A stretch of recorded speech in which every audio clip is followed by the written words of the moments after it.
اب آپ اس مبارک سلسلے کا نواں حلقہ سماعت فرمائیں۔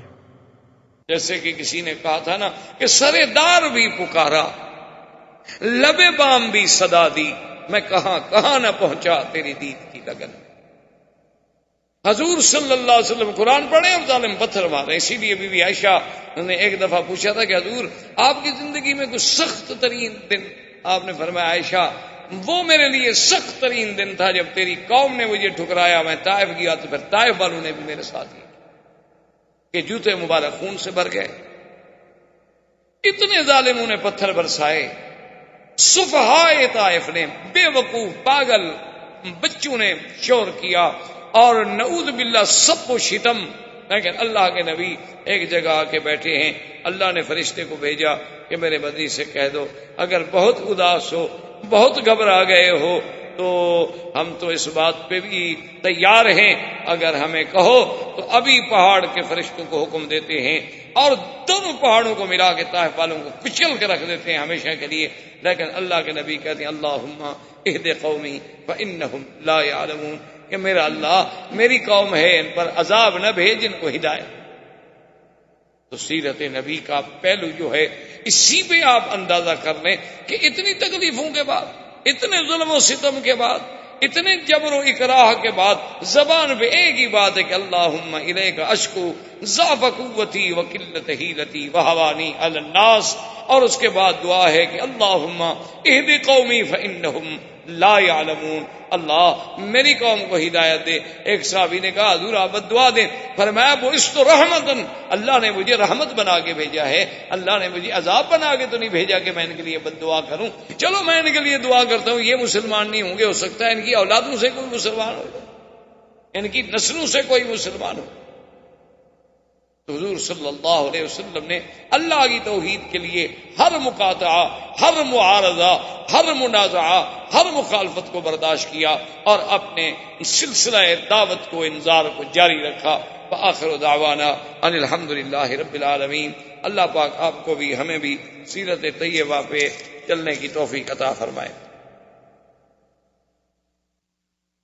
برادران اسلام، محترم بھائیوں، عزیز ساتھیوں، ہم نے اپنے دروس میں سیرت نبی پاک صلی اللہ علیہ وسلم کا جو سلسلہ شروع کیا ہے، درس سابق میں ہم اس مقام تک تقریباً پہنچے تھے کہ حضور صلی اللہ علیہ وسلم اور آپ کے صحابہ کے لیے جو مختلف مصائب، ابتلاءات، امتحانات آئے، کفار کی جانب سے سختیاں اور شدائد بڑھتے گئے۔ حضور صلی اللہ علیہ وسلم کے سب سے بڑے معاون جو آپ کے چچا ابی طالب تھے، ان کی وفات ہو گئی۔ حضور صلی اللہ علیہ وسلم کی سب سے بڑی مناصرہ، معاونہ اور سب سے بڑی محسنہ اسلام سیدہ خدیجہ رضی اللہ تعالی عنہا کی وفات ہو گئی۔ اسی لیے اس کو عام الحزن کہا جاتا ہے کہ وہ تو سال ہی غم ہے۔ اب چونکہ ابی طالب کے دور میں جو فرق تھا وہ اتنا تھا کہ جو بڑے بڑے کفار تھے، رؤسائے قریش تھے، سردار تھے، بڑے بڑے حیثیت والے لوگ تھے، وہ آ کے حضور صلی اللہ علیہ وسلم کو ستاتے تھے، لیکن عام آدمی کو جرت نہیں ہوتی تھی کہ حضور صلی اللہ علیہ وسلم کے ساتھ بات کرے یا گستاخی کرے یا آپ کو تکلیف پہنچائے۔ لیکن ابی طالب کے مر جانے کے بعد تو راستہ ہی کھل گیا۔ پھر تو یہ ہے کہ بڑے ہیں، چھوٹے ہیں، بچے ہیں، سب نے حضور صلی اللہ علیہ وسلم کو ستانا شروع کر دیا۔ اور اسی دور میں بعین ہی یہی دور تھا کہ کفار قریش نے سوچا کہ بھی مسلمان جو حبشہ چلے گئے اور اگر حبشہ میں ان کو قدم جمانے کا موقع مل گیا، ہو سکتا ہے کہ ان کی تعداد وہاں بڑھ جائے، تو ہم کیوں نہ ایسا کریں کہ بادشاہ حبشہ کے پاس ایک وفد بھیجیں کہ وہ تو ہمارے بھاگے ہوئے غلام ہیں اور یہاں سے وہ بھاگ کے گئے ہیں، مہربانی کر کے وہ ہمیں واپس کیے جائیں۔ ان کو واپس لا کر ہم ایک تو ان پر ظلم و ستم شروع کریں اور دوسری بات یہ ہے کہ آئندہ اسلام کو پھیلنے سے روک دیں۔ کفار قریش نے وفد بھیجا اور پھر یہ بھی فیصلہ کیا کہ بادشاہوں کا مزاج ہوتا ہے اسے کچھ نہ کچھ ہدیہ کوئی چیز پیش کی جائے تاکہ اکرام ہو اس کا، اور بادشاہ ان باتوں پہ خوش ہوتے ہیں۔ اب معلومات کیے گئے کہ بھی نجاشی جو ہے حبشے کا بادشاہ اصحمہ، اس کو کیا چیزیں زیادہ ہدیے میں پسند آتی، تو معلوم یہ ہوا کہ اسے چمڑے کی بنی ہوئی چیزیں بڑی پسند۔ تو اب جناب کفار قریش نے شام سے آیا ہوا اور ملکوں سے آیا ہوا، صنعا سے آیا ہوا، مختلف ملکوں سے چمڑے کی چیزیں جو آئی ہوئی تھیں وہ چیزیں خریدیں، اور بڑی اعلیٰ قسم کی نایاب قسم کی چیزیں انہوں نے۔ اس زمانے میں بھی چمڑے کے برتن بنتے تھے، ظروف بنتے تھے، یہ ڈیکوریشن پیس جیسے لائٹوں کے لیے ہوتے ہیں یہ بنائے جاتے تھے، پانی کے لیے برتن بنائے جاتے تھے، اور اس سے پہننے کے لیے جیسے آج کل آپ یہ جیکٹس وغیرہ پہنتے ہیں اس زمانے کے انداز کی وہ بنائی جاتی تھی، بڑی خوبصورت چیزیں بنتی تھیں، سرانے بنتے تھے، تخیے بنتے تھے، سب چمڑے کا کام ہوتا۔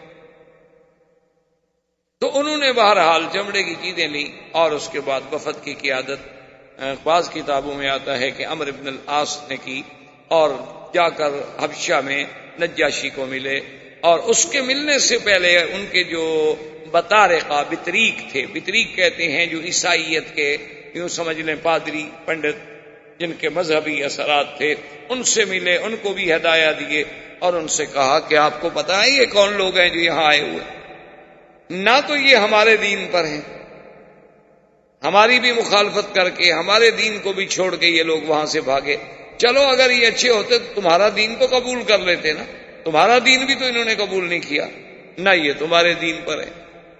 تو اب اس کا کیا مطلب ہے کہ ہمارا جو دین ہے مکے والوں کا وہ بھی غلط ہے، اور آپ کا جو دین ہے نصرانیت پر، عیسائیت پر، وہ بھی غلط ہے، تو یہی بس حق پر ہیں، ان لوگوں کو اگر موقع ملا تو یہ تو آپ کے ملک میں بہت بڑا فساد برپا کر دیں۔ انہوں نے کہا ٹھیک ہے، آپ بادشاہ سے ملے، ملاقات کا ٹائم لے کے دیا، انہوں نے کہا جب بادشاہ پوچھے گا تو ہم آپ کی تائید کریں گے۔ لہذا قریش کا وفد پہنچا، انہوں نے بادشاہ کے سامنے اپنی باتیں رکھی، اور جو بطارقہ تھے بطریق تھے انہوں نے بھی تائید کی، انہوں نے کہا کہ ہاں بادشاہ سلامت، بات تو ٹھیک ہے، جو لوگ اپنوں کے نہیں بن سکے وہ ہمارے کیا بنے، لیکن اپنے لوگوں کو چھوڑ کے بھاگا ہے۔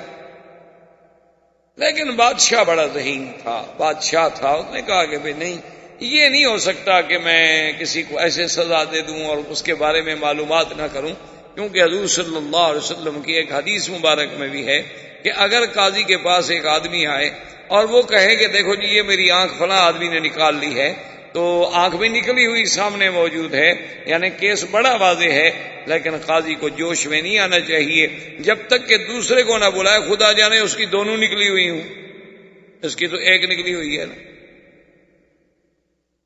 تو یہ ظلم ہوتا ہے کہ آدمی ایک طرف کا فیصلہ سننے کے بعد، ایک کے بیان سننے کے بعد فوراً حکم جاری کر دے۔ تو بادشاہ نے کہا کہ دیکھو بھئی آپ جانتے ہیں کہ میں تو ظلم نہیں کروں گا، میں تو پہلے ان کو بلاؤں۔ انہوں نے پیشی رکھ دی، اور اگلے جلسے پر انہوں نے بلایا، تو مسلمان جب گئے تو ان کی قیادت جو ہے وہ حضرت جعفر نے کی۔ حضرت جعفر یہ حضرت سیدنا علی رضی اللہ تعالی عنہ کے بھائی جعفر ابن ابی طالب جب آئے تو بادشاہ نے ان سے پوچھا کہ بھئی یہ لوگ کہتے ہیں ہمارے دین کے مخالف ہیں، اور میرے جو بطارقہ ہیں یہ کہتے ہیں تم لوگ ہمارے دین کے بھی مخالف ہو، آخر تمہارا دین کیا ہے؟ اور جو تم کہتے ہو کہ ایک، تو حضرت جعفر بن طالب نے بتایا کہ بادشاہ سلامت، ہم تو ظلمات میں تھے، اندھیرے میں تھے، فسق و فجور میں تھے، شرک و بت پرستی میں تھے، آلہہ کو، بتوں کو سجدہ کرنے والے، خنزیر کھانے والے، شرابیں پینے والے، ظلم و ستم کرنے والے، لوگوں کی عزت و آبرو لوٹنے والے، ڈاکے مار کے لڑکیاں اٹھانے والے، ہم تو اس قدر جور و ظلم میں پھنسے ہوئے تھے کہ ان اللہ من علینا وبعث فینا محمد صلی اللہ علیہ وسلم، اللہ نے ہم پر احسان کیا کہ ہمارے اندر ایک نبی پیدا کیا جس کا نام محمد مصطفیٰ ہے صلی اللہ علیہ وسلم، اور وہ ہمیں یہ حکم دیتے ہیں کہ ایک خدا کی عبادت کرو، اور وہ ہمیں حکم دیتے ہیں کہ زنا نہ کرو، چوری نہ کرو، فساد نہ کرو، قتل نہ کرو، ڈاکہ نہ مارو، غیبت نہ کرو، کسی کو نہ ستاؤ، اور اسلام پہ رہو، نمازیں پڑھو، دین کے کام کرو، اللہ کی فرما برداری کرو، ہر وقت بندے کا اللہ سے تعلق جڑا رہے، وہ ہمیں یہ باتیں بتلاتے ہیں اور وہ فرماتے ہیں کہ مجھ پر اللہ کا قرآن اترتا ہے۔ تو جعفر ابن ابی طالب اپنا بادشاہ نے کہا کہ جعفر، وہ جو قرآن ان پہ اترتا ہے اس میں سے کچھ آپ کو بھی یاد ہے؟ تو نے فرمایا کہ ہاں۔ انہوں نے کہا تو پھر مجھے سنا۔ تو روایات میں آتا ہے کہ حضرت جعفر نے بسم اللہ الرحمن الرحیم کاف ہا یا عین صاد ذکر رحمت ربک عبدہ زکریا اذ نادى ربه نداء خفیا۔ جب حضرت جعفر نے پڑھی، اور پھر حضرت جعفر قریشی تھے، اللہ نے قرآن بھی لغت قریش میں نازل کیا تھا۔ جب آپ نے قرآن پڑھا تو اتنا متاثر ہوا نجاشی، اتنا متاثر ہوا کہ اس نے اپنے بطارکہ سے اور اپنے وزراء سے کہا، کہنے لگا واللہ مجھے خدا کی قسم ہے جس نے عیسیٰ کو بھیجا، جس نے عیسیٰ علیہ السلام کو پیدا کیا ہے، یہ ہے کہ میں ان پہ کبھی ظلم نہیں کر سکتا۔ یہ جو کچھ کہہ رہے ہیں بڑی اچھی بات ہے۔ کیا ہے کسی کو، وہ تو کہتے ہیں کسی کو نہ ستاؤ، فساد نہ کرو، قتل نہ کرو، تو بڑی اچھی باتیں ہیں، یہ میرے ملک میں رہ سکتے ہیں۔ انہوں نے کہا کہ جاؤ رہو میرے ملک میں، تم پر کوئی ظلم و تشدد نہیں ہو۔ چلے گئے۔ اب قریش نے سوچا کہ ہم اتنے دور سے سفر کر کے آئے، ہم نے ہدایہ بھی دی، سب کچھ کیا، ہم تو ناکام ہو گئے، فیل ہو گئے۔ انہوں نے دوبارہ ان کے ذہن میں ڈالا، انہوں نے کہا کہ جناب اصل بات تو آپ نے ان سے پوچھی نہیں، وہ تو عیسیٰ علیہ السلام کو نہیں مانتے، وہ تو عیسیٰ علیہ السلام کی گستاخی کرتے ہیں اور توہین کرتے ہیں، کیونکہ اس دور میں نجاشی جو تھا وہ عیسائی تھا۔ جب ان کو یہ کہا گیا تو بادشاہ غصے میں ہے، اس نے کہا عیسیٰ علیہ السلام کی توہین کرتے ہیں؟ انہوں نے کہا ہاں جی بالکل، تو عیسیٰ علیہ السلام کو نہیں مانتے اور عیسیٰ علیہ السلام کی شان میں بڑی بے ادبی اور گستاخی کرتے ہیں، اللہ معاف کرے۔ تو ایسے لوگوں کو تو آپ نکال۔ میں نے کہا کہ دیکھو بات یہ ہے کہ ایسے تو میں ظلم نہیں کرتا، لیکن میں ان کو پھر بلاتا ہوں، اگر واقعی وہ عیسیٰ علیہ السلام اور بی بی مریم کی شان میں کوئی گستاخی کرتے ہیں تو پھر میں صرف نکال کیوں دوں، میں ان کو سزا کیوں نہ دوں؟ ان نے پھر بلا لیا۔ جب پھر بلایا تو انہوں نے کہا حضرت جعفر سے کہ یا جعفر هل معك شيء في عیسیٰ، تمہارے پیغمبر نے کوئی بات ایسی بھی کہی ہے کہ جو عیسیٰ علیہ السلام کے شان کے بارے میں ہو، اور تم اس کے بارے میں کیا عقیدہ رکھتے ہو؟ تو عیسیٰ علیہ السلام کے بارے میں حضرت جعفر نے تلاوت شروع کی، وَاذْكُرْ فِي الْكِتَابِ مَرْيَمَ اِذِ انتبذت من اہلها مکانا شرقیا فاتخذت من دونهم حجابا فارسلنا الیہا روحنا فتمثل لها بشرا سویا قالت انی اعوذ بالرحمن منک ان کنت تقیا قال انما انا رسول ربک لیہب لک غلاما زکیا۔ کہ بی بی مریم جب علیحدہ بیٹھی تھی، دیکھا کہ کوئی بندہ آ رہا ہے، تو بی بی صاحبہ نے کہا کہ میں اپنے اللہ کے نام پہ، اس رحمان کے نام سے پناہ پکڑتی ہوں، تم اللہ سے ڈرنے والے ہو تو میرے قریب بتاؤ کہ میں ایک عورت ہوں، تم جوان ہو، ادھر کیسے آ رہے؟ تو اب سیدنا جبریل نے فرمایا کہ انما انا رسول ربک۔ بی بی مریم کیوں گھبراتی ہو؟ میں کوئی بندہ نہیں، میں تو تیرے رب کا بھیجا ہوا قاصد ہوں، لِأَهْبَ لَكِ غُلَامًا زَكِيًّا، اور میں تمہیں خوشخبری دینے آیا ہوں کہ اللہ تمہیں بہت پاکیزہ بچہ دیں گے۔ بی بی کہنے لگی کمال کی بات کرتے ہو، کیسے وہ پاکیزہ بچہ مجھے بچہ دیں؟ قالت انا یکون لی غلام فلم یمسسنی بشر ولم اک بغیا۔ بی بی مریم نے کہا کیا کہتے ہو آنے والے، مجھے کیسے بچہ ہوگا؟ مجھے تو آج تک کسی انسان نے چھوا بھی نہیں۔ یہ ہے صفت یہ ہے عفت، یہ ہے کمال۔ یاد رکھو میرے عزیز کہ عورت کا حسن و جمال جو ہے وہ اس کی عفت و حیا میں۔ جب عورت کا حیا چلا جائے وہ حسن نہیں باقی رہتا، وہ جمال نہیں باقی رہتا، وہ کمال نہیں باقی رہتا، وہ معصومیت نہیں باقی رہتی۔ اصل جو عورت کے لیے اللہ نے بیوٹی بنائی ہے نا، وہ اس کی عزت ہے، اس کا عصمت ہے۔ کہ اب دیکھیں کہ سب سے پہلی بات جو بی بی مریم کہتی ہے، جبریل سے مخاطب ہے، کہتی ہے کیا کر رہے ہو؟ لم یمسسنی بشر، مجھے تو کسی بندے نے ہاتھ تک نہیں لگایا۔ اور اللہ نے جو بی بی مریم کی قرآن میں تعریف کی ہے، اللہ نے جو قرآن میں بی بی مریم کی صفت بیان کی ہے، جی آپ سورۃ التحریم اٹھا کے دیکھیں تو کیا ہے؟ وَمَرْيَمَ ابْنَتَ عِمْرَانَ الَّتِي أَحْصَنَتْ فَرْجَهَا فَنَفَخْنَا فِيهِ مِن رُّوحِنَا۔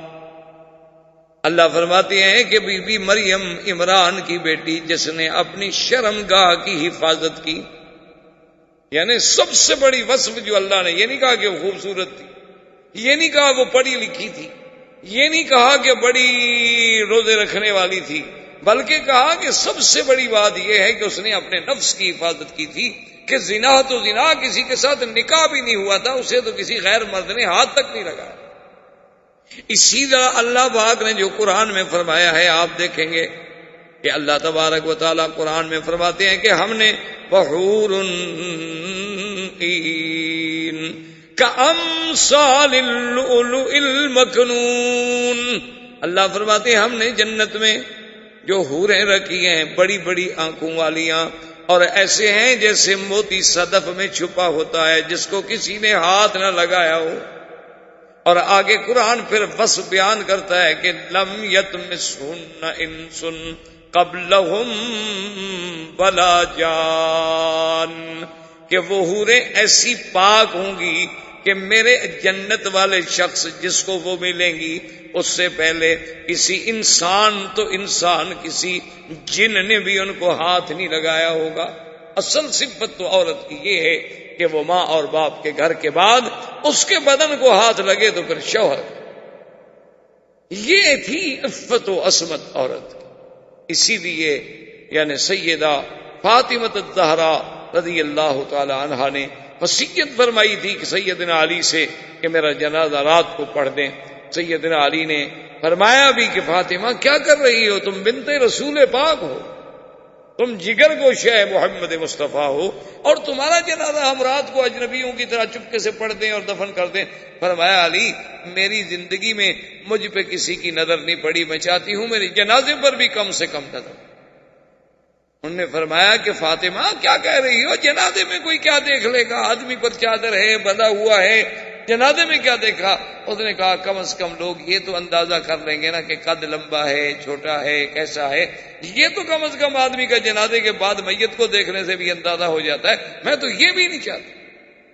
آپ اس کے مقابلے پہ آج موجودہ دور کی بیٹیوں کی آپ ذرا تصور کریں، ان کی تہذیب کا، ان کے تمدن کا، اور وہ اس پہ کتنا فخر کرتی ہیں جب وہ بازار کی زینت ہیں، جب وہ لوگوں کے لیے سنگار کرتی ہیں، جب وہ دیکھنے کی ایک ڈیکوریشن پیس ہے کہ اس کو سب دیکھتے رہیں کہ بڑا عجوبہ عناد کر۔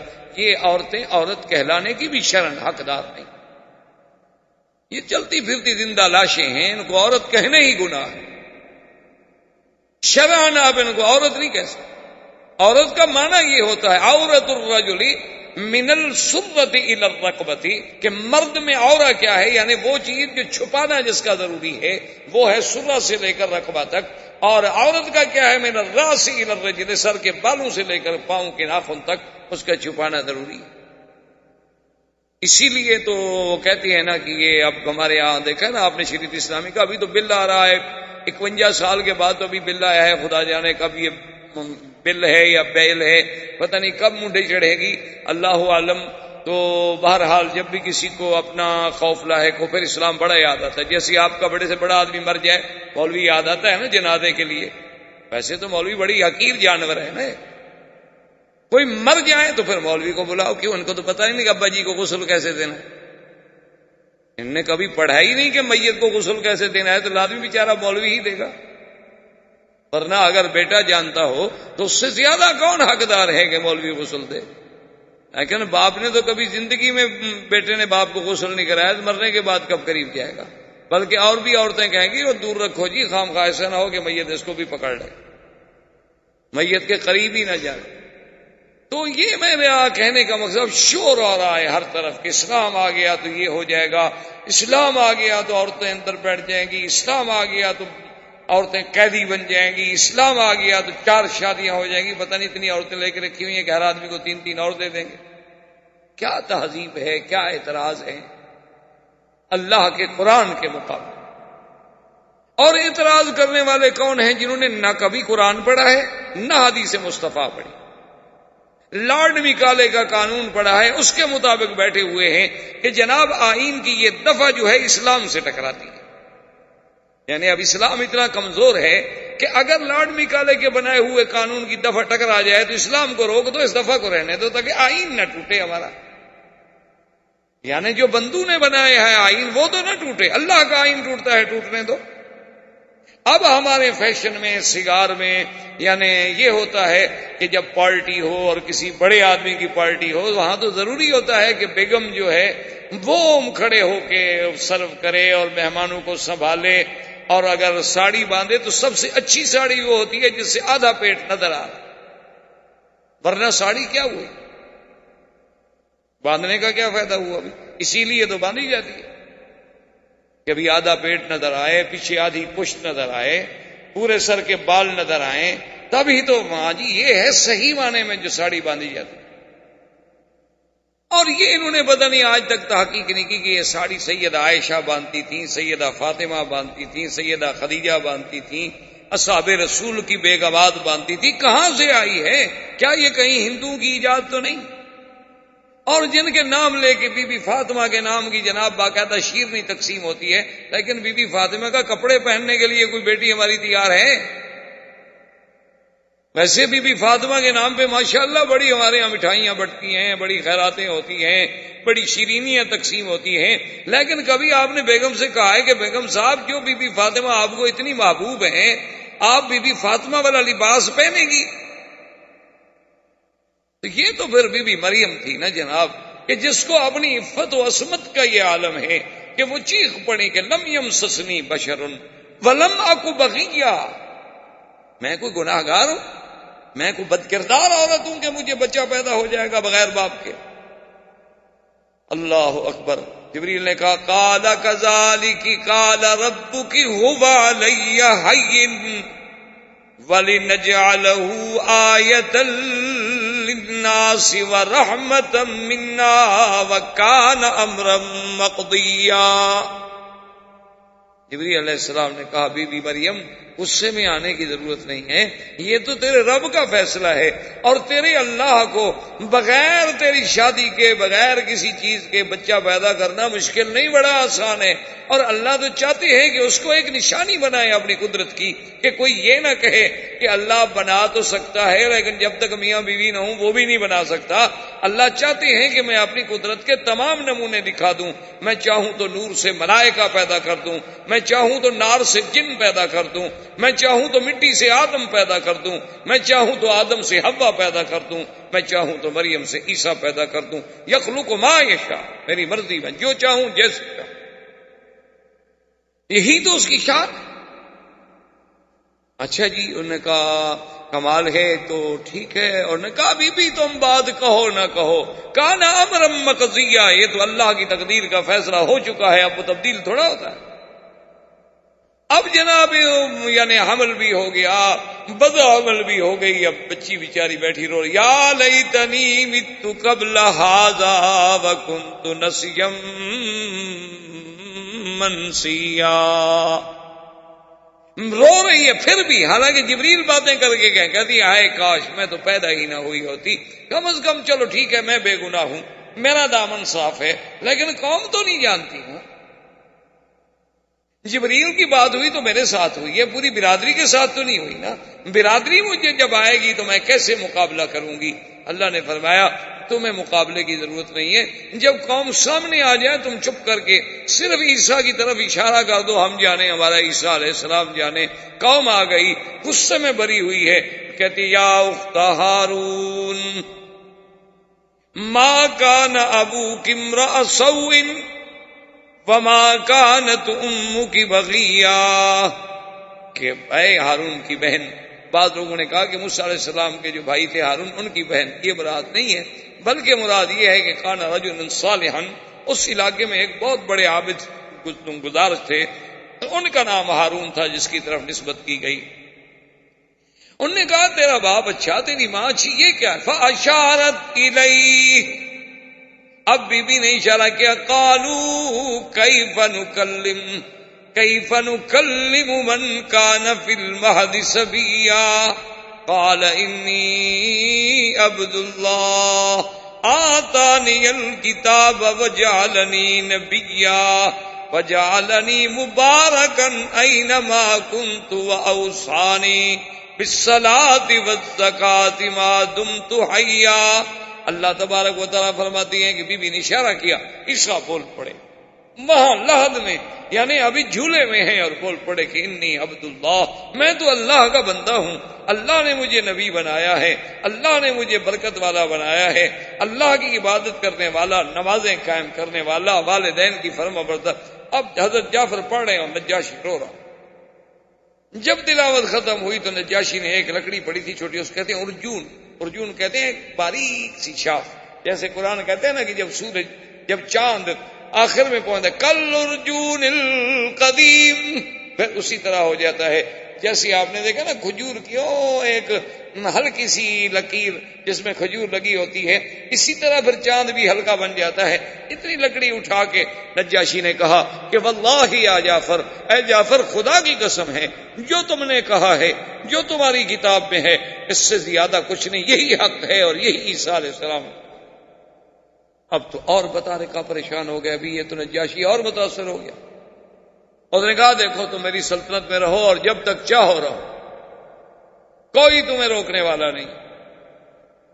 بطارکہ نے جناب شور کر دیا، اور نتیجہ یہ نکلا، اللہ تبارک و تعالی رحمت کرے، کہ انہوں نے ایک بڑی سازش برپا کر دی، اور ادھر نجاشی کا یہ عالم کہ وہ رات کو چوری سے جعفر کو بلا لیں، جعفر ابن ابی طالب رضی اللہ تعالی عنہ کو، اور اس سے قرآن پڑھنا اس نے شروع کیا، اور وہ تو مسلمان ہو گیا۔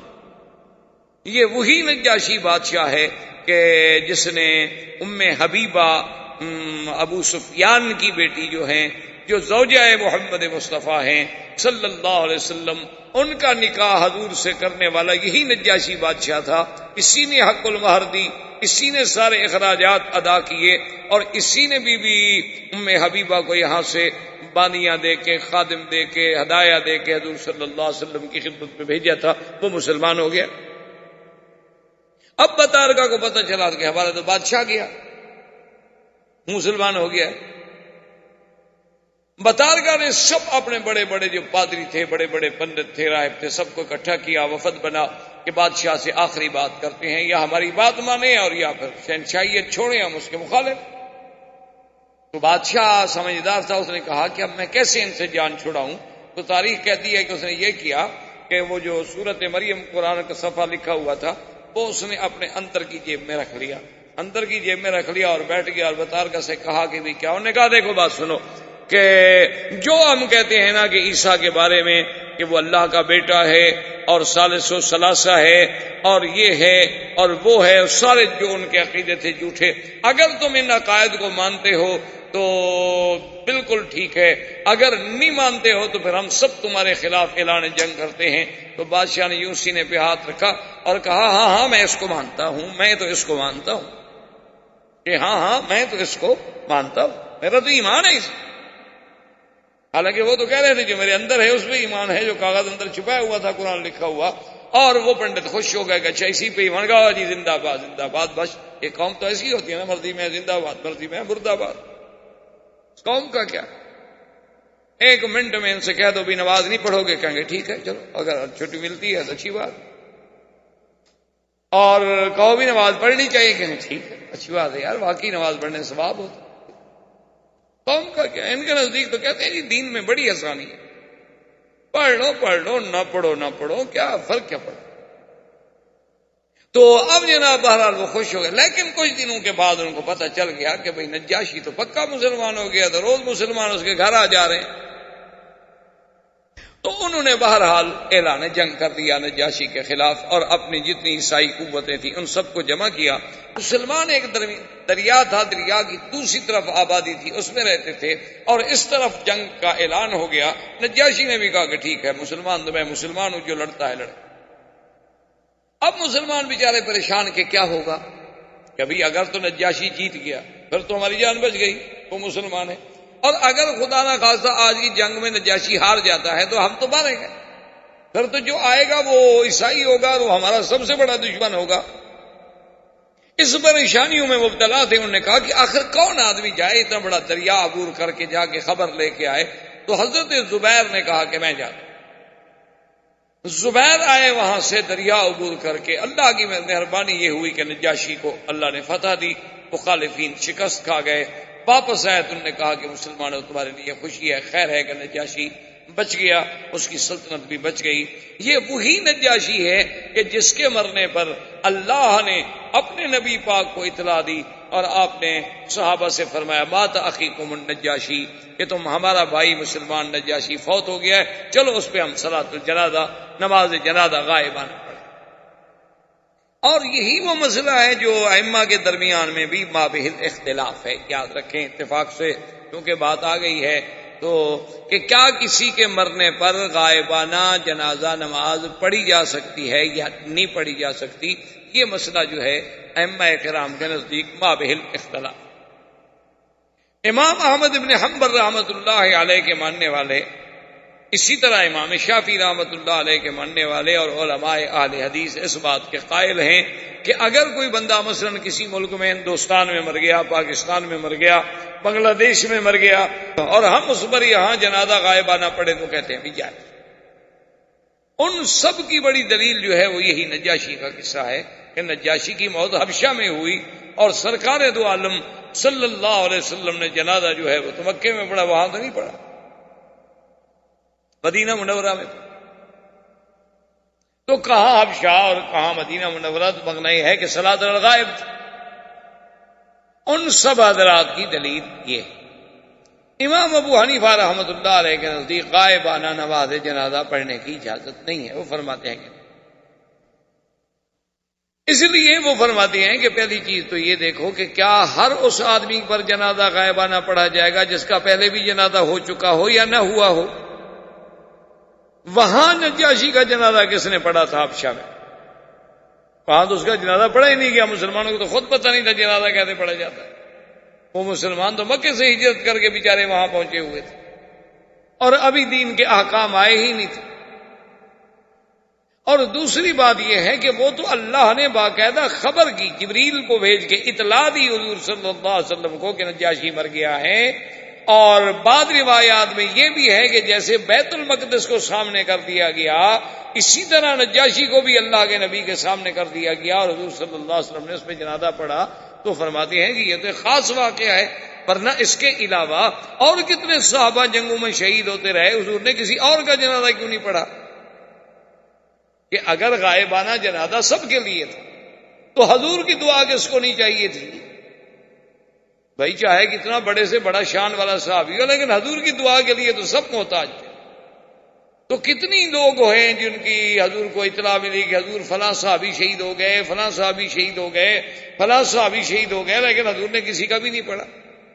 اور تیسری بات یہ ہے کہ امام ابو حنیفہ رحمۃ اللہ علیہ ایک حدیث سے استدلال فرماتے ہیں کہ ایک عورت تھی جو مسجد کی صفائی کرتی تھی، وہ بیمار ہو گئی. تو حضور نے فرمایا کہ بھائی اگر وہ فوت ہو جائے تو مجھے خبر دی جائے، کیونکہ وہ مسجد کی خادمہ تھی، میں چاہتا ہوں کہ اس کا جنازہ میں خود پڑھوں. اور جب وہ صبح ہوئی، حضور صلی اللہ علیہ وسلم نے پوچھا کہ بھئی اس بی بی کا کیا حال ہے، وہ مسجد کی جو خدمت کرتی تھی. انہوں نے کہا یا رسول اللہ ماتت، وہ تو فوت ہو گئی. حضور نے فرمایا اللہ اعظم تمونی، تم لوگوں نے مجھے خبر کیوں نہیں کی؟ میں نے تو پابند کیا تھا. انہوں نے کہا حضور وہ رات کو فوت ہو گئی، آپ آرام میں تھے. ہم نے یہ مناسب نہیں سمجھا کہ حضور صلی اللہ علیہ وسلم کو رات کو جگایا جائے, اور جنازے میں بلا وجہ تاخیر کرنے سے آپ نے منع فرمایا ہے کہ جتنا جلدی ہو سکے میت کو دفن کرو. حضور نے فرمایا دلونی علی قبرہ, اس کی قبر پر مجھے لے چلو. حضور صلی اللہ علیہ وسلم تشریف لے آئے, فصلی علی قبرہا, حضور نے پھر قبر پہ کھڑے ہو گئے جنازہ. تو اب امام حنیفہ فرماتے ہیں کہ بھی اگر غائبانہ جنازہ ہی پڑھنا تھا تو وہی مسجد میں کھڑے ہو. حضور فرماتے ہیں کہ ایک دفعہ اور پڑھ لو جنازہ, پھر قبر پہ آنے کی کیا ضرورت. تو اس لیے بہرحال یہ اپنے اپنے دلائل ہیں, اور ان کا موقع جو ہے وہ تو کتب احکام اور کتب فقہ ہوتی ہیں. لیکن اگر ایک مسئلہ سامنے آ گیا تو افادے اور استفادے کے لیے میں نے کچھ تھوڑی سی باتیں اس پہ عرض کر دی. تو بہرحال اب جناب حبشہ کے نجاشی کی وجہ سے وہاں تو مسلمان مطمئن ہو گئے, لیکن حضور صلی اللہ علیہ وسلم کے لیے بڑا شدت کا. حضور صلی اللہ علیہ وسلم نے سوچا, آپ طائف تشریف لے گئے. طائف میں آپ کو امید تھی کہ شاید کوئی اللہ کا بندہ میری بات وہاں سن لے اور اسلام لے آئے اور اسلام کی اعانت کا ذریعہ بن جائے. وہاں حضور صلی اللہ علیہ وسلم کی طائف والوں نے اتنی مخالفت کی کہ حضور نے بی بی عائشہ کو فرمایا تھا کہ عائشہ وہ طائف کا جو دن مجھ پہ سخت گزرا ہے نا, ایسا دن کبھی سخت. حضور صلی اللہ علیہ وسلم پہ پتھر برسائے ظالموں نے, آپ کا بدن مبارک لہو لہان ہو گیا, آپ کے جوتے مبارک خون سے بھر گئے. آپ راستے میں تشریف لائے تو ایک باغ تھا, اس باغ میں کچھ دیر سستانے کے لیے, کچھ دیر آرام کرنے کے لیے حضور اندر چلے گئے.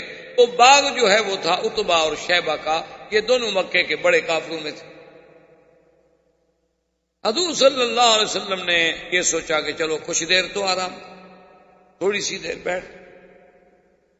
عتبہ اور شیبہ بھی موجود تھے باغ میں. انہوں نے جب دور سے دیکھا تو انہوں نے بھی پہچان لیا کہ ہذا محمد الرسول اللہ صلی اللہ علیہ وسلم, لیکن ان کے دل میں پھر بھی کچھ نہ کچھ وہ آخر برادری کا, قوم کا, کچھ روایات کا, عادات کا بھی تو لحاظ ہوتا ہے.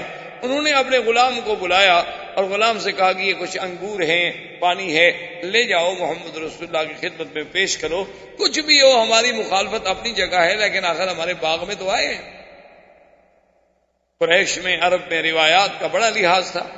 آج بھی بڑے بڑی قومیں جو ہیں مارشل قسم کی قومیں, ان میں بھی روایات پڑی ہیں کہ بس اگر دشمن بھی دروازے پہ آ گیا تو بس آ گیا.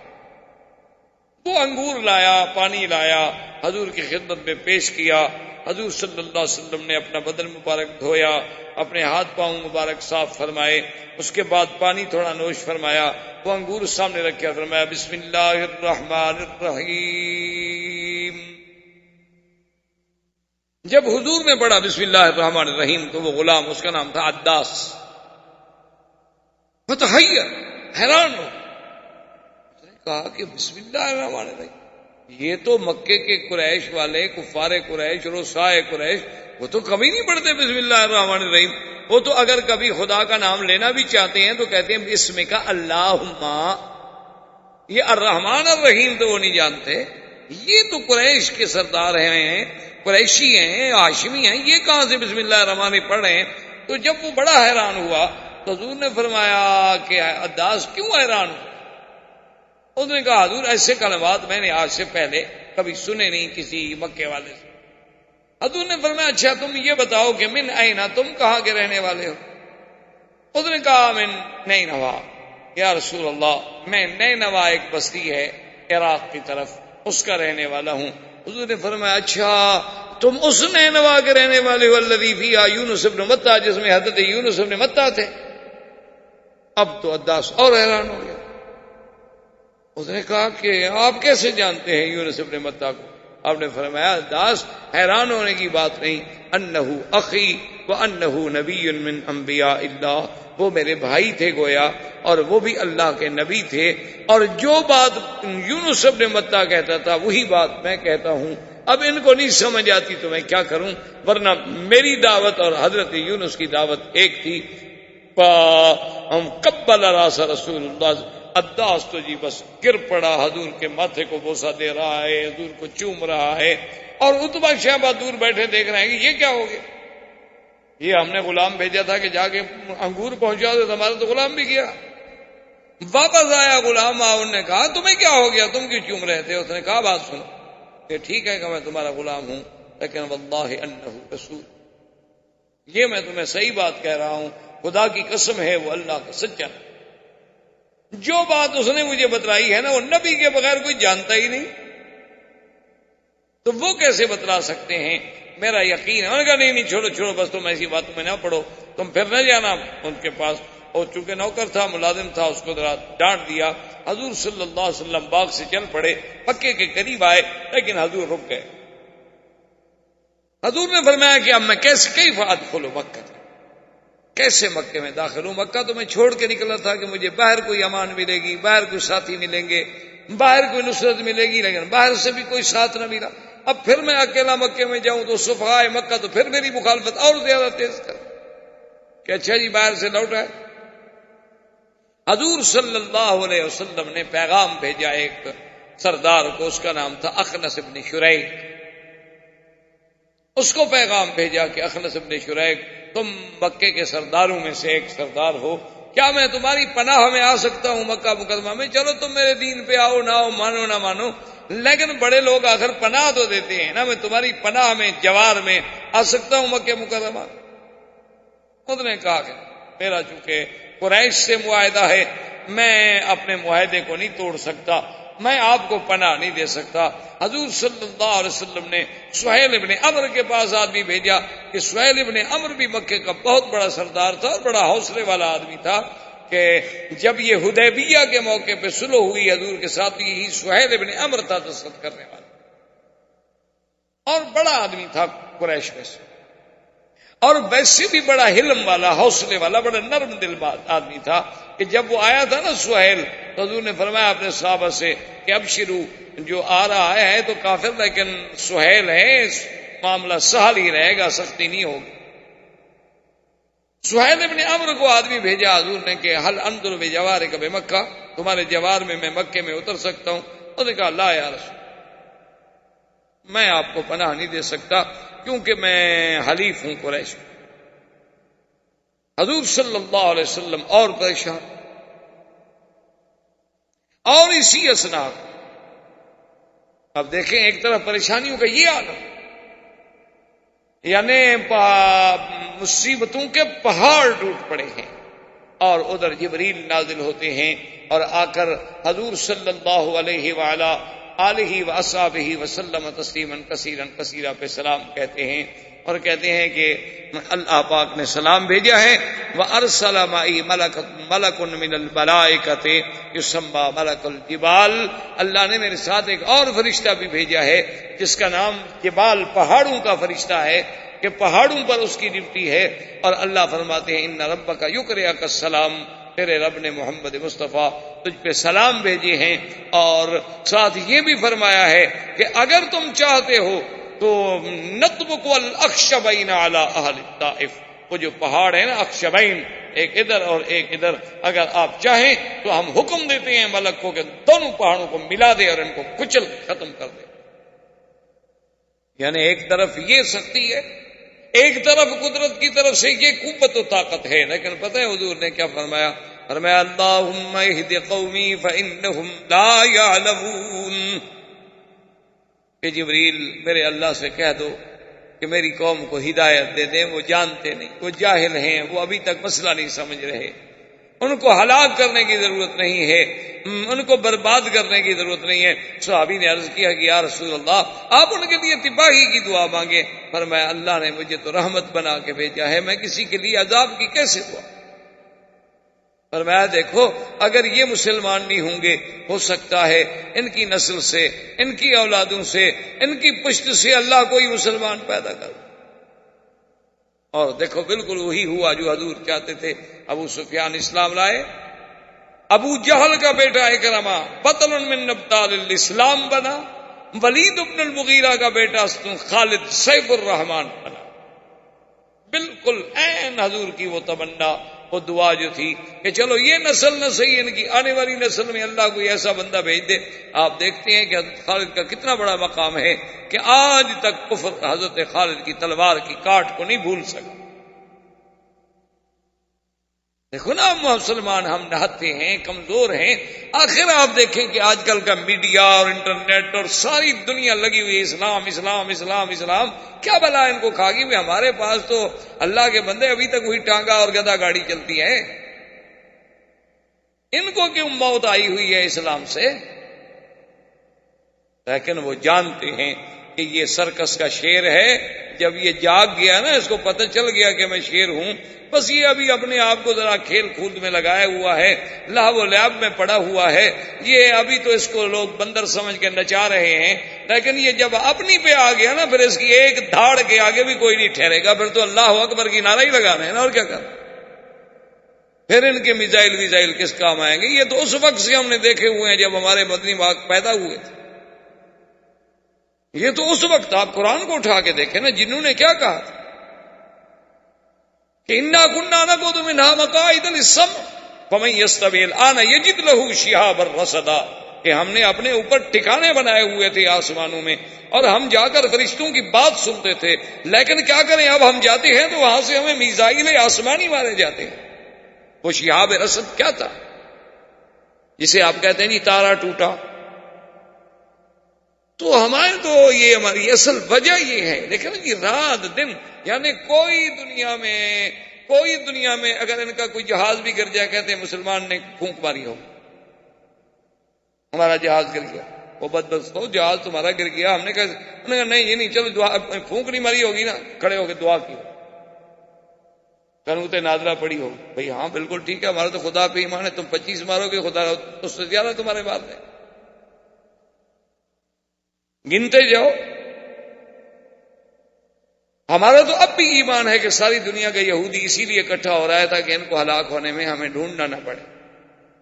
ہمارا تو اب بھی ایمان، ہمارا تو عقیدہ ہے اسلام آئے گا، ابھرے گا، اور اسے دنیا کی کوئی طاقت نہیں روک سکتی. دنیا کوئی طاقت نہیں روک سکتی. اب دیکھیں نا جی، کہاں اسلام ہے؟ آپ کا ہندو چیخ پڑا، اگر اسلام کا بل آ گیا تو ہمیں بڑا خطرہ ہے. وہ اسلام کے بل سے آپ کو کیا خطرہ ہے؟ کہتے پھر کہیں مسلمان جاگ نہ جائے. اگر جاگ گیا تو پھر اس کو پتہ ہے نا کہ 850 سال تو پہلے بھی رہے ہیں ہم پر. وہ پہلے چپراسی تو نہیں لگے ہوئے تھے نا وہاں. یہ تو جب ہم بد عمل ہوئے تو گر گئے نا.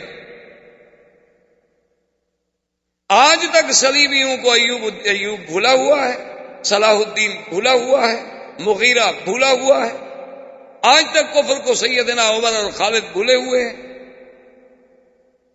ایسی قوم کبھی دیکھی ہوگی کہ ان کو یعنی دشمن کہہ رہا ہے کہ حضرت خالد خیال رکھنا، ہماری قوم کے پاس سائنائڈ ایک زہر ہوتی ہے، وہ انہوں نے اپنی انگوٹھیوں میں چھپائی ہوتی ہے تاکہ اگر دشمن پکڑ لے تو بس ذرا چکھ لی اور بندہ ختم ہو گیا، جس کا ذائقہ آج تک کوئی رپورٹ نہیں کر سکا. اتنی خطرناک وہ زہر ہے. خیال کرنا کسی کے ہاتھ کا پانی نہ پینا، کھانا نہ کھانا، کہیں دشمن زہر نہ ملا دے. تو حضرت خالد نے فرمایا اچھا وہ کیا ہوتی ہے؟ تو اس نے اپنی انگوٹھی کھولی، اس نے کہا دیکھو یہ ہو. اچھا یہ تو بہت تھوڑی سی ہے. انہوں نے کہا کمال کر رہے ہو، اس کو تو زبان لگ جائے تو بندہ مر جائے، تم کہہ رہے ہو تھوڑی سی ہے. انہوں نے کہا اچھا اس کو اس میں ڈالو. انہوں نے کہا کیا کر رہے ہو؟ کہا ڈالو تو صحیح. بسم اللہ الذی لا یضر مع اسمہ شیء فی الارض ولا فی السماء وهو السمیع العلیم. اور سامنے گلاس پی گیا، وہ ہکا بکا دیکھ رہا، اب گرا اب گرا اب گرا. انہوں نے کہا کیا گرا؟ انہوں نے کہا تمہیں کچھ نہیں ہونا. کیا مطلب؟ جس خدا خالق ہے اسی کے نام سے ہم نے پی ہے، اس نے مجھے. تو اس قوم سے کون نہ ڈرے میرا بھائی. یہ کمال ہے نا کہ ادھر شدتوں کا یہ عالم ہے اور ادھر مدنی کی رحمت کا یہ عالم ہے. کہتے ہیں اللہ اہد قومی فانہم لا یعلمون، میری قوم کو ہدایت عطا فرما دے. یہ بیچاروں کا قصور کوئی نہیں، یہ جانتے. اور حضور صلی اللہ علیہ وسلم نے سہیل کو پیغام بھیجا، اس نے بھی انکار کیا. آخر میں حضور صلی اللہ علیہ وسلم نے مطعم ابن عدی کو پیغام بھیجا. انہوں نے کہا مکے والوں کچھ تو عقل کرو. آخر مطعم ابن عدی نے کہا کہ یا رسول اللہ انزل فی جوار، چلو آپ میری پناہ میں آ جائیں، میں آپ کو اپنی پناہ میں لیتا ہوں اور آپ بالکل تشریف لائیں، اور جس وقت آپ مکے میں پہنچے تو آپ ہمیں باخبر. حضور نے خبر دی. مطعم نے کیا کیا کہ اپنے بیٹوں کو 6 بیٹے تھے اس کے، حکم دیا کہ سب اسلحہ اچھی طرح پہن لو، تیار ہو جاؤ. اور حضور سے پوچھا کہ کیا کرنا ہے؟ حضور نے فرمایا میں نے تو پہلے کعبے کا طواف کرنا ہے جا کے. تو آگے حضور چل رہے ہیں اور پیچھے مطلب ابن عدی کے 6 بیٹے مسلح ہو کے جا رہے ہیں اور قریش کھڑے ہیں. یہ کیا ہوگا؟ اس نے کہا خبردار. ابو سفیان دوڑا، اس نے کہا بتاؤ یہ کیا ہوگا، کیا تم بھی مسلمان ہو گئے کہ نبی کے پیچھے چل رہے؟ اس نے کہا دیکھو ابو سفیان میں مسلمان نہیں ہو گیا، لیکن نظر رسول اللہ صلی اللہ علیہ وسلم فی جواری، اللہ کے نبی میری امان میں اترے ہیں، لہذا ابھی کوئی ہاتھ نہ بڑھائے. اگر حضور کو کسی نے نقصان پہنچانے کی کوشش کی تو میں ٹکرا جاؤں گا اس سے. انہوں نے کہا اچھا اگر تم نے پناہ دی ہے، کیونکہ یہ ہمارا عرب کا رواج ہے کہ ہم ایک دوسرے کی امان کو بڑی قدر کی نگاہ سے دیکھتے ہیں، چلو ہم حضور سے کچھ نہیں کہتے، لیکن بس وہ ان سے کہیں کہ ہمارے خداؤں کا معاوضہ نہ کریں. اسی اثنا میں جب شدت و ظلم و ستم کے پہاڑ ٹوٹ رہے ہیں، کوئی صحابہ حبشے میں ہیں، کوئی صحابہ مستضعفین ہیں، کوئی صحابہ ایمان کو چھپائے ہوئے ہیں اور نماز پڑھنے کی بھی توفیق نہیں ہوتی، تو ایک دن حضور صلی اللہ علیہ وسلم مکے سے باہر نکلے کہ میں جا کے عبادت کروں. اللہ پاک نے خبر دی کہ میرا مدنی کوئی بات نہیں، آپ ذرا آگے آئیں. حضرت عبداللہ ابن مسعود بھی ساتھ ہیں. آپ نے فرمایا کہ تم بیٹھ جاؤ. آگے جا کے حضور نے نماز شروع کی اور اس کے بعد جنوں کا ایک وفد گزرا جس کو اللہ نے قرآن میں مختلف مقامات میں جس کا ذکر کیا ہے. وَإِذْ صَرَفْنَا إِلَيْكَ نَفَرًا مِنَ الْجِنِّ يَسْتَمِعُونَ الْقُرْآنَ فَلَمَّا حَضَرُوهُ قَالُوا أَنصِتُوا فَلَمَّا قُضِيَ وَلَّوْا إِلَىٰ قَوْمِهِم مُنذِرِينَ قَالُوا يَا قَوْمَنَا إِنَّا سَمِعْنَا كِتَابًا أُنزِلَ مِن بَعْدِ مُوسَىٰ مصدقا لما بين يديه يهدي إلى الحق وإلى طريق مستقيم.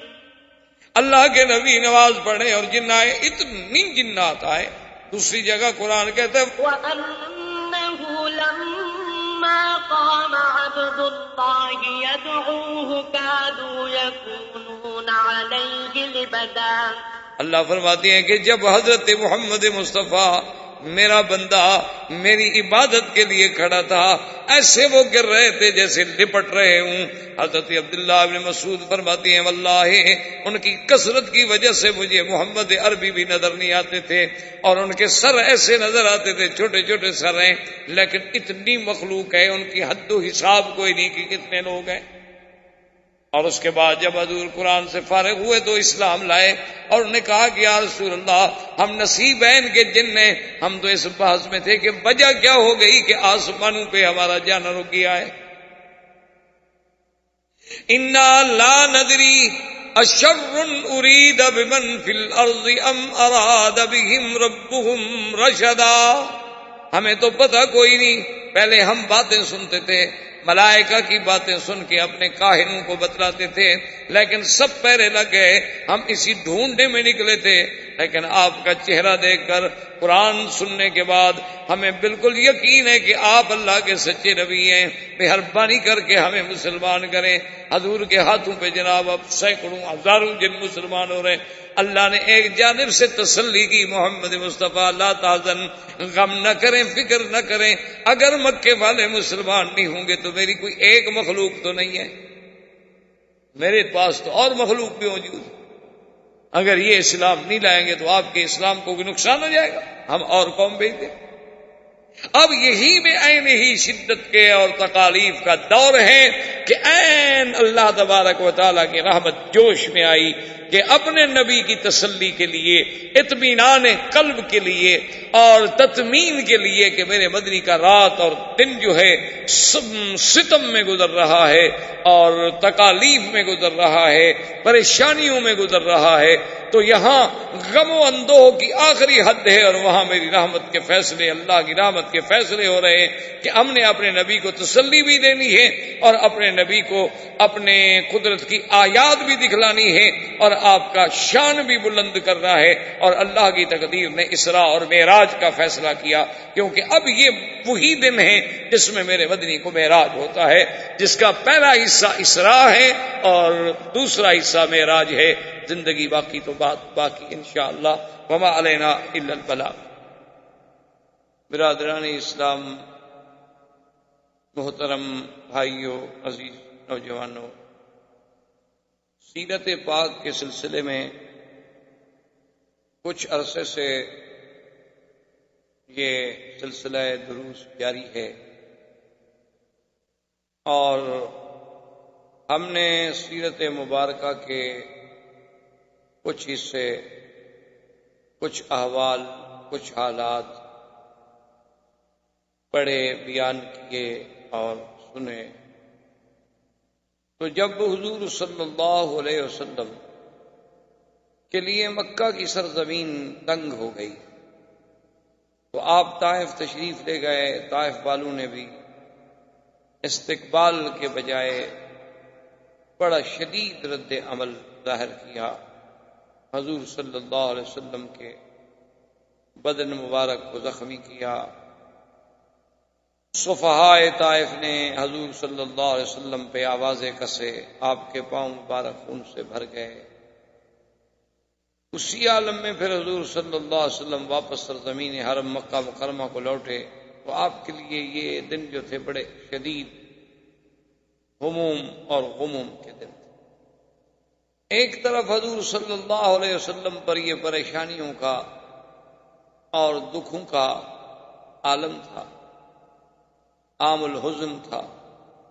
معاونین وفات کر گئے، مساعدین کے پاس اتنی قوت و طاقت نہیں کہ وہ دشمنوں کا مقابلہ کر سکیں، اور اللہ کے نبی اللہ کی دعوت کے لیے ہر وقت بے چین ہیں. تو اللہ کی قدرت اپنے فیصلے فرما رہی تھی کہ اللہ نے ایک فیصلہ فرمایا کہ اپنے نبی کے لیے اسراء اور معراج، تاکہ ایک تو حضور کی شان میں اور زیادہ بلندی ہو، دوسرا حضور صلی اللہ علیہ وسلم کا اطمینان قلب حاصل ہو اور آپ کے غموں کا بداوا ہو، اور پورے عالم پر یہ چیزیں جو ہیں جب آشکارا ہوں گی تو پھر انہیں شان محمد مصطفیٰ صلی اللہ علیہ وسلم کا علم ہوگا.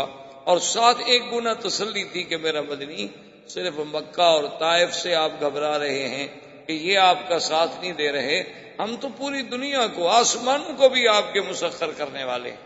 یہ تو چھوٹے سے شہر ہیں. تو اللہ کی تقدیر نے آپ کے اسراء اور معراج کا فیصلہ. اب یہ بات یاد رکھیں کہ عام طور پر ہمارے ہاں انڈو پاک میں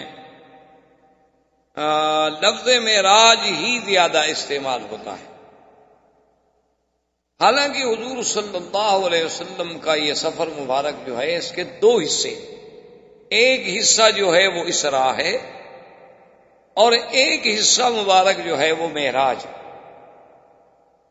اسراء کا معنی ہوتا ہے سیر، اور خاص طور پر وہ سیر جو رات کے کسی حصے میں کی جائے اس کو کہتے ہیں اسراء. کیونکہ عرب میں، محاورات عرب میں کچھ کلمات ایسے ہوتے ہیں جو کسی خاص وقت کے ساتھ تعلق رکھتے ہیں، ورنہ سیر کا لفظ تو سیر ہے، لیکن جب عربی میں اسراء کا لفظ سیر کے معنی میں معنی یہ ہوتا ہے کہ رات کی تاریکی میں یا رات کے کسی حصے میں جو سفر کیا جائے اس پر سیر کا اطلاق. اسی طرح پورے قرآن مقدس میں آپ نظر ڈالیں گے تو جہاں جہاں آپ کو لفظ اسراء ملے گا، جیسے یہاں فرمایا اسرا بعبدہ لیلا، سبحان الذی اسرا بعبدہ لیلا من المسجد الحرام الى المسجد الاقصی. اسی طرح اللہ نے حکم دیا تھا حضرت لوط علیہ السلام کو وَاسْرِ بِأَهْلِكَ کہ اپنے بچوں کو، اپنے گھر والوں کو لے کے رات کو آپ چل پڑیں. تو ایک تو یاد رکھیں کہ میرے آقا سرکار دو عالم رحمت دو جہاں سیدنا محمد الرسول اللہ صلی اللہ علیہ وسلم کا جو قصہ معراج ہے اس کے دو حصے ہیں. ایک حصے کا نام ہے اسراء اور ایک حصے کا نام ہے معراج. اسراء کا معنی یہ ہے کہ مسجد الحرام سے مسجد اقصی تک، یعنی مکہ سے شام تک، بیت المقدس تک، یہ اسراء. پھر بیت المقدس سے آسمانوں پر لے جایا گیا، یہ معراج ہے. اسراء سیر سے ہے اور معراج جو ہے وہ عروج سے. عروج کا معنی بلندی، بلندیوں پر جب لے جایا گیا تو اسی کو کہا جاتا ہے معراج. ایک بات تو آپ یہ ذہنوں میں رکھ لیں. دوسری بات یہ یاد رکھ لیں کہ ابتدائی زمانے سے لے کر، یعنی صحابہ کے دور سے لے کر آج تک جتنے علماء ہیں ان میں یہ مسئلہ بڑا ہی مختلف ہی ہے، اور اس میں زیادہ سے زیادہ دو جماعتیں ہیں. ایک جماعت کا تو یہ خیال ہے، اس لیے کسی کو برا نہیں کہنا چاہیے. ایک بات ہمیشہ دماغوں میں رکھ لیں کہ جب اس مسئلے میں صحابہ کے بھی دو گروہ ہو جائیں تو وہ دونوں حق پہ ہوتے ہیں، اس لیے ہم کسی کو برا نہیں کہنا، کیونکہ صحابہ حضور نے فرما دیا ہے کہ تاروں کی مانند ہیں، ستاروں کی مانند ہیں. فَبِأَيِّهِمْ اقْتَدَيْتُمْ اهْتَدَيْتُمْ، تم نے کسی کا بھی دامن پکڑ لیا تو کامیاب ہو جاؤ. اور یہ ہمارا ایمان ہے کہ صحابہ سچے ہیں، صدوق ہیں، عدول ہیں. وہ اپنی طرف سے کوئی بات نہیں کہتے جب تک کہ انہوں نے حضور صلی اللہ علیہ وسلم سے کوئی بات نہ سنی. تو جب انہوں نے حضور سے سنی ہوگی بات ٹھیک ہے. تو اس لیے اگر کسی مسئلے میں اختلاف ہو نا جی، یہ تو اصل میں بڑی کم ظرفی اور تنگ نظری، یا جسے آپ یوں کہیں کہ کم علمی کی بات ہوتی ہے کہ لوگ لڑائیاں کرتے ہیں کہ جی ایک نے آمین زور سے کہہ دی، ایک نے ایسا کہہ دی تو لڑائی ہو گئی، ایک نے رفع یدین کر دیا، ایک نے نہ کیا تو لڑائی ہو گئی. تو یہ حالانکہ علمی لوگ ایسی باتوں سے بڑا دور ہوتے ہیں، اور نہ ہی یہ مسائل جو ہیں کوئی لڑائی کے ہیں، بلکہ یہ تو علمی مسائل ہیں، علمی تحقیقات کے تقاضا رکھتے ہیں. تابعین میں بھی یہ قول رہے، صحابہ میں بھی یہ جماعتیں رہیں رضی اللہ تعالی عنہم اجمعین. اور دراصل اللہ نے اپنے محبوب کے ہر عمل کو قیامت تک جو زندہ رکھنا ہے تو اللہ نے کچھ ہر عمل کے لیے ایک جماعت پیدا کر دی جو حضور کی سنت کو قائم کر کے چلی جا رہی ہے اور قیامت تک چلی جائے. یعنی حضور پاک نے فاتحہ پڑھی، فاتحہ پڑھنے والی بھی جماعت قیامت تک موجود. حضور نے یہ بھی ارشاد فرما دیا کہ بھی جن کا امام ہے امام کا پڑھنا کافی ہے، وہ بھی لوگ موجود ہیں. اس حدیث پر بھی عمل ہو رہا. حضور صلی اللہ علیہ وسلم نے رفع یدین فرمایا اور نی بھی فرمایا، تو دونوں پر عمل کرنے والے قیامت تک موجود ہیں. یہ تو وسعت تھی دین میں، آسانی تھی دین میں، یسر تھا دین میں کہ جس کو جو بات پہنچ گئی تھی الحمدللہ. قصور کی بات تو ہے نہیں، فروئی باتیں اور دونوں میں حدیثیں موجود ہیں. لڑائی کا کیا ضرورت؟ یہ تو بڑی فراخ دلی والی بات ہے. لیکن افسوس بدقسمتی ہے ہماری کہ آج یہ مسائل جو ہیں بڑے اختلاف والے بن گئے. وہ ایک دفعہ پرانے دور میں برٹش کے زمانے میں ایک مسجد پہ لڑائی ہو گئی اسی آمین کے مسئلے پہ. کچھ لوگ کہیں ایسا کہو، کچھ کہیں زور سے کہو. لڑائی ہو گئی، لوگ زخمی ہو گئے، کیس ہوا، مقدمہ ہوا. بہرحال وہ جب جج کے پاس گیا تو جج نے دونوں وہ جھگڑنے والے جو تھے نا دونوں کو سزا دے دی. اور اس میں لکھا اس نے کہ بھی فریقین کے دلائل سننے کے بعد میں اس نتیجے پہ پہنچا ہوں کہ اسلام، دین اسلام میں آمین جو ہے بالسر بھی ہے بالجہر بھی ہے. یعنی آمین آہستہ کہنا بھی جائز ہے اور زور سے کہنا بھی جائز ہے، لیکن آمین بالشر کا کہیں ثبوت نہیں ملتا کہ آمین کو شر کا بہانہ بنا دیا جائے. اس لیے میں ان دونوں کو سزا دے دوں. تو اصل بات ٹھیک تھی، حالانکہ وہ کافر تھا، انگریز تھا. اس نے کہا بھی آمین بالجہر، آمین بالسر تو ہے، لیکن آمین بالشر کہاں سے نکل آئی کہ آدمی آمین پہ آ کے لڑائی شروع کر دے، لڑنا شروع. تم نے کیوں زور سے کہی اور کہا تم نے کیوں نہیں کہی. اسی طرح معراج کے مسئلے میں بھی یاد رکھیں ہمیشہ کہ اس میں بھی دو قول ہیں جو بڑے بڑے قول ہیں، اور دونوں طرف صحابہ ہیں، دونوں طرف تابعین ہیں، دونوں طرف ائمہ محدثین ہیں، ائمہ مجتہدین ہیں، اور اللہ ان کی قبروں پہ کروڑوں رحمتیں فرمائے. کسی کے بارے میں کبھی دل میں ذرا سا بھی برائی کا خیال نہ رہے. یہ ہمیشہ یاد رکھیں، ورنہ ان کا تو کچھ نہیں بگڑے گا، ہمارا خاتمہ ٹھیک نہیں رہے. جب اللہ کسی سے ناراض ہوتا ہے تو اس کو اپنے بزرگوں کا دشمن بنا دے. وہ بس سارا دن پھر یہی کام کرتا رہتا ہے کہ دیکھو جی فلاں امام نے کیوں یہ کہا اور فلاں نے یہ کیوں کہا اور فلاں.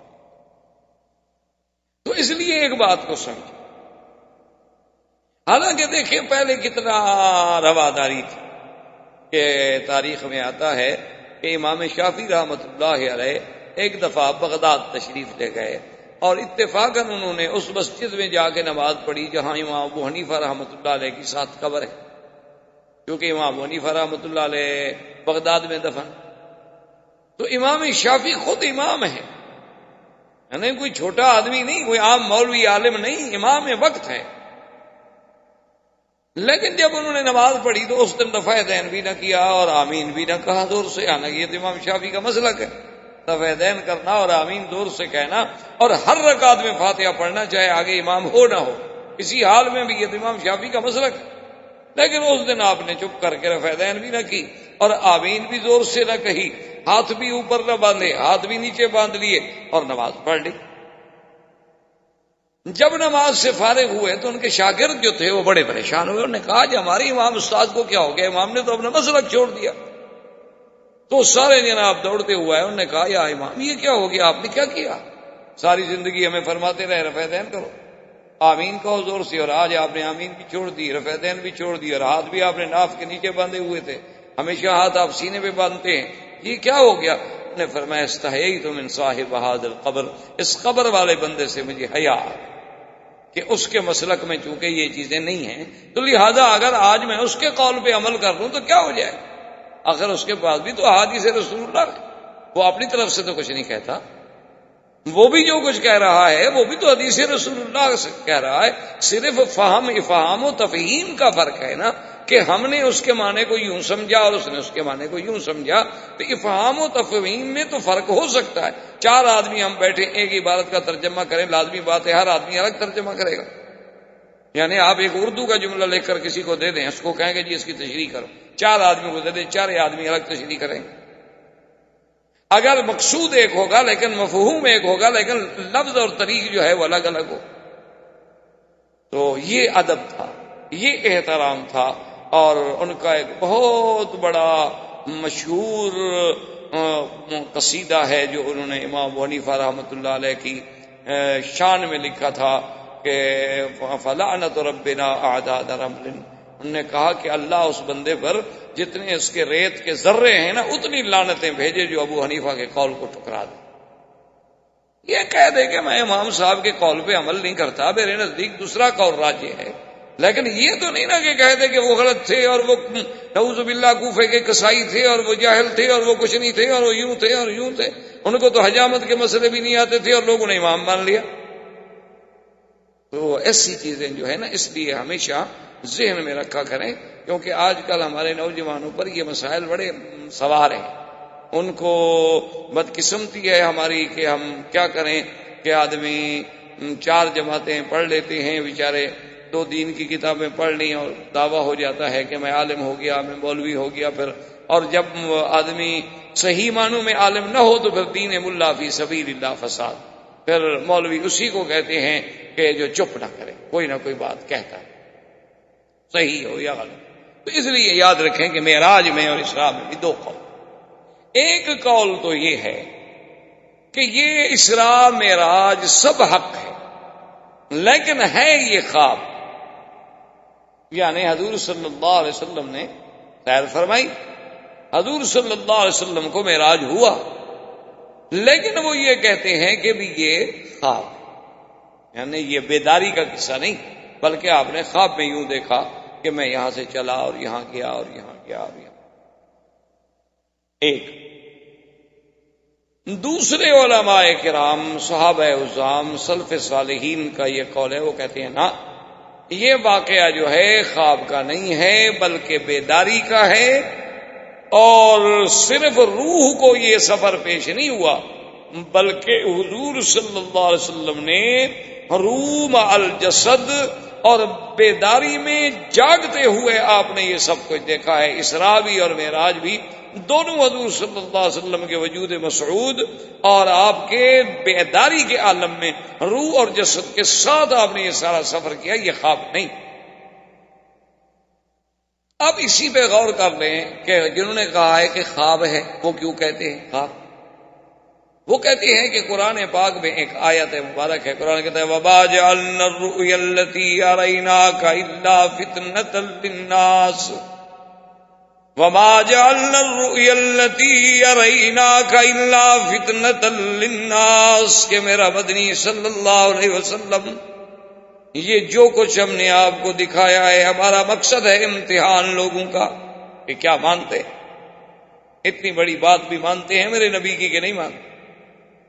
تو لفظ ہے رویا، رویا عام طور پر اطلاق ہوتا ہے خواب پہ، قرآن میں لفظ رویا ہے۔ جیسے سیدنا یوسف علیہ السلام نے اپنے ابا سے کہا تھا کہ میرے ابا انی رأیت 11 کوكبا والشمس والقمر رأیتهم لی ساجدین، کہ میں نے دیکھا ہے کہ 11 تارے ہیں، سورج چاند ہے اور مجھے سجدہ کر رہے ہیں۔ قال یا بنی لا تقصص رؤیاک علی اخوتک، انہوں نے کہا تھا کہ میرے بیٹے اپنا یہ خواب جو ہے نا کسی بھائیوں کو نہ بتلانا، تو وہاں بھی لفظ رویا ہے، رویا سے مراد خواب ہے۔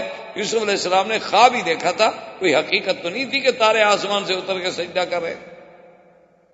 اسی طرح اپنا سیدنا اسماعیل علیہ السلام اور سیدنا ابراہیم علیہ السلام جب تشریف لے گئے منا میں، اور اس وقت اپنے بیٹے، بھائی آسانی سے خاموش تو رہو نا، بات کرنا بھی ضروری ہے پانی کے ساتھ۔ اللہ تبارک و تعالیٰ نے اتنی عقل نہیں دیا، ابھی قرآن پڑھا جا رہا ہے، مسجد ہے، ہم خاموش رہ لیں، اور باتوں کا شوق ہے سڑک پہ کھڑے ہو کے ساری رات کرتے رہیں، کسی نے آپ کو منع نہیں کرنا۔ لا حول ولا قوت الا باللہ۔ تو اب انہوں نے سیدنا اسماعیل علیہ السلام کو سیدنا ابراہیم الخلیل علیہ السلام نے جب تشریف لے گئے تو کیا کہا تھا قرآن؟ انی ارا فی المنام انی اذبحک فانظر ماذا ترى، انہوں نے کہا ابا جان میں نے تو خواب دیکھا، ابا میرے بیٹے میں نے خواب دیکھا کہ میں تمہیں ذبح کر رہا، اب اس کی تعبیر تمہاری رضامندی کے بغیر تو ممکن نہیں، تم بتاؤ کہ اب میں کیا کروں، بہرحال میرا خواب۔ تو وہاں بھی لفظ رویا ہے، ارا ہے، جس کا مادہ رویا سے ایک ہے تو معنی خواب ہے۔ وہ کہتے ہیں کہ جب قرآن یہ کہتا ہے کہ وما جعلنا الرؤیا التي اریناک، یہ جو رویا ہم نے آپ کو دکھایا ہے یہ بندوں کے امتحان کے لیے ہے، وہ کہتے ہیں کہ حضور صلی اللہ علیہ وسلم نے تو خواب دیکھا ہے، یہ رویا ہے، حقیقت تھوڑی ہے کہ آپ زندگی میں جاگتے ہوئے اپنے وجود مسعود کے ساتھ تشریف لے گئے تھے۔ ایک ان کی دلیل اللہ کے قرآن سے یہ، اور دوسری ان کی دلیل ہے ایک حدیث ہے سیدہ عائشہ صدیقہ رضی اللہ تعالی عنہ کہ بی بی عائشہ صدیقہ رضی اللہ تعالی عنہ فرماتی ہیں کہ ما فقدت وجود رسول اللہ صلی اللہ علیہ وسلم عن فراشی، بی بی عائشہ فرماتی ہیں خدا کی قسم میں نے تو حضور کو اپنے بستر سے دور نہیں پایا، یعنی حضور بستر پہ موجود تھے۔ وہ کہتے ہیں کہ جب بیوی کہہ رہی ہے کہ حضور بستر پہ موجود تھے تو حضور آسمانوں پہ کیسے تشریف لے گئے؟ وہ خواب تھا، خواب میں جا سکتے ہیں لیکن اپنے وجود مسعود کے ساتھ تشریف نہیں لے گئے۔ کہ بی بی عائشہ کہہ رہی ہیں کہ میں نے تو حضور کے بدن کو اپنے بستر سے غائب نہیں پایا، حضور صلی اللہ علیہ وسلم بالکل اپنے بستر پہ موجود تھے۔ یہ دوسری دلیل۔ تیسری دلیل ان کی یہ ہے کہ سیدنا معاویہ رضی اللہ تعالی عنہ جو کاتب الوحی ہیں محمد مصطفیٰ صلی اللہ علیہ وسلم، صحابی جلیل ہیں، کاتب الوحی ہیں، اور پھر حضور کے قریبی رشتہ دار ہیں، معاویہ بن ابی سفیان ہیں، اور اس کے بعد پھر حضور صلی اللہ علیہ وسلم کی زوجہ محترمہ ام حبیبہ کے بھائی ہیں۔ وہ بھی ایک روایت فرماتے ہیں، وہ کہتے ہیں کہ جو لوگ یہ کہتے ہیں کہ حضور صلی اللہ علیہ وسلم اپنے وجود مسعود کے ساتھ بیداری میں جاگتے میں آسمانوں پہ تشریف لے گئے، وہ کہتے ہیں بھئی ان کو غلط فہمی ہوئی ہے۔ بہرحال یہ حضور کا معراج تو ہے لیکن روحانی ہے، آپ کی روح مبارک کو اللہ نے یہ ساری سیریں کرائی ہیں، لیکن آپ کا جسد مبارک جو ہے وہ اس کو ساتھ نہیں بھیجا گیا۔ تو ان کے دلائل یہ میں نے مختصر عرض کر دیا، اور اس کے علاوہ بھی دلائل، اور جو صحابہ، تابعین، محدثین، ائمہ مجتہدین، ائمہ فقہا اس بات کے قائل ہیں، وہ کہتے ہیں کہ نہیں، بالکل یہ خواب نہیں بلکہ حقیقت ہے، یہ خواب نہیں ہے۔ ان کی دلیل یہ ہے کہ جب اللہ نے قرآن میں فرمایا کہ اسریٰ بعبدہ، سبحان الذی اسریٰ بعبدہ لیلا من المسجد الحرام الی المسجد الاقصی، وہ کہتے ہیں کہ قرآن میں لفظ عبد کا اطلاق روح پر کبھی ہوا ہی نہیں کہ روح ہو اور کہا اس کو عبد کیا ہو، یہ کبھی نہیں ہوا، سارا قرآن پڑھ۔ وَأَنَّهُ لَمَّا قَامَ عَبْدُ اللَّهِ يَدْعُوهُ كَادُوا يَكُونُونَ عَلَيْهِ لِبَدًا، اور حضرت عیسیٰ کیا کہتے ہیں؟ قال انی عبد اللہ آتانی الکتاب وجعلنی نبیا، اللہ فرماتے ہیں وذکر عبدنا ایوب۔ سارے قرآن میں وہ کہتے ہیں، کھول کے دیکھو، سارے قرآن پاک کا مطالعہ کرنے کے جہاں جہاں لفظ عبد آئے، عبادنا ابراہیم و اسحاق، عبدنا ایوب، اور اسی طرح عباد مکرمون، اور اسی طرح انی عبد اللہ، اللہ نے میرے مدنی کو فرمایا انہ لما قام عبد اللہ، فرمایا وَأَوْحَيْنَا إِلَىٰ عَبْدِهِ مَا أَوْحَىٰ۔ جہاں پورے قرآن کو دیکھ لیں وہ کہتے ہیں کہ لفظ عبد کا اطلاق تو کبھی روح پہ ہوتا ہی نہیں، عبد کا اطلاق ہوتا ہی روح مال جسد پہ ہے، تو جب اللہ فرما رہے ہیں کہ اسریٰ بعبدہ تو بات ختم ہو گئی۔ یہاں ہم کیسے سمجھ رہے ہیں کہ وہ روح کا معراج ہے اور روح کا اسراء ہے اور خواب ہے؟ اس لیے وہ فرماتے ہیں کہ نہیں، بالکل حضور سرکار دو عالم رحمت دو جہاں آپ بعین ہی بیداری میں جاگتے ہوئے بالکل بسلامتی ہوش و حواس تشریف لے گئے۔ اور دوسری دلیل ان کی یہ ہے